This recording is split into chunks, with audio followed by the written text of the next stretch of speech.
Ety ampamarana ny fampalalam-baovao dia indro fitina amintsika fohifohy ny lohateny misongadina ao anatin'ny gazety soa evoaka ao amin'ny rampitso.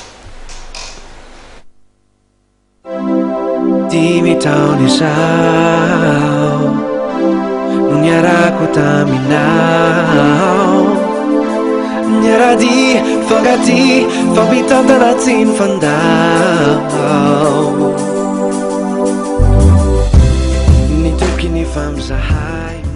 Laharana fa 470 sy telonjato amin'ny gazety soa indray no ivoaka manomboka rapiso eny amin'ny mpivarotra mahazatra anao. Raha eo amin'ny lamaody izay fantaterina tao anatin'ny herinandro maromaro izay dia ny mpanjaka vavin'ny showbiz sy arandray no ampahafantarina anao ny lamaody fanony ao anatin'ny gazety soa ivoaka rapitso izay.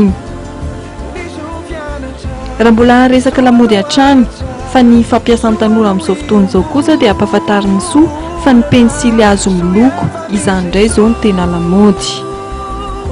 Ankoatra izay dia ny fiverenana amin'ny naturel izany ihany koa izao no tena atao hoe fampahafantarana ny rehetra indray hoe lamaody amin'izao fotoana izao. Eo amin'ny fahasalamana indray kosa, inona ny sotronao? Labiera collagène inona indray izay? Vakio ny gazety soa dia ho fantatrao ny momba izay zava-pisotro vaovao izay.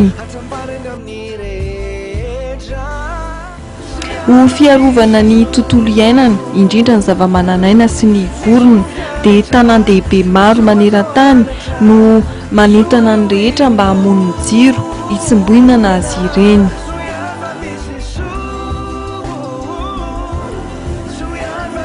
Isany koa ny karazana fitsapana ataon'ny gazety soa aminao rapitso ampahafantarana anao hoe inona ny tena mampiavaka anao.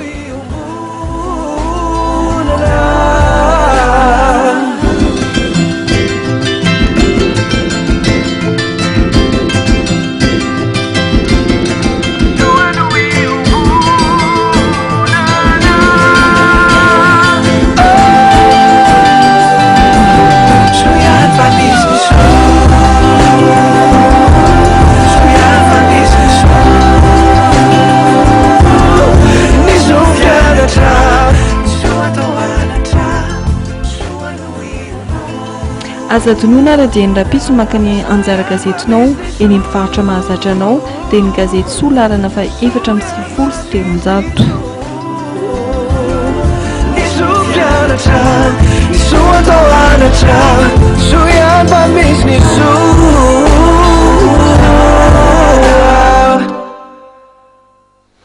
Hatreto ny fotoanantsika tamin'ity takariva ity ho amin'ny rapitso indray ny fotoanantsika manaraka amin'ny famehy fotoana eto antsika ao amin'ny andro rapitso veloma tompoko.